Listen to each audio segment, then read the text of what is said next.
বিসমিল্লাহির রহমানির রহিম। আজকে দেখাবো ভ্যাম চিলারের টিউব লিকেজ ধরার পদ্ধতি, যার মাধ্যমে আপনারা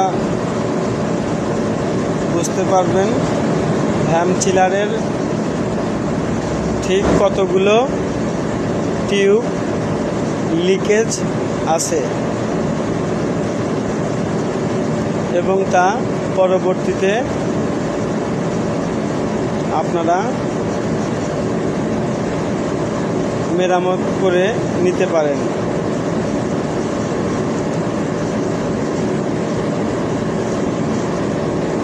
কিছু মাথায় দেওয়া শ্যাম্পুর পানিতে গুলিয়ে নিতে হবে।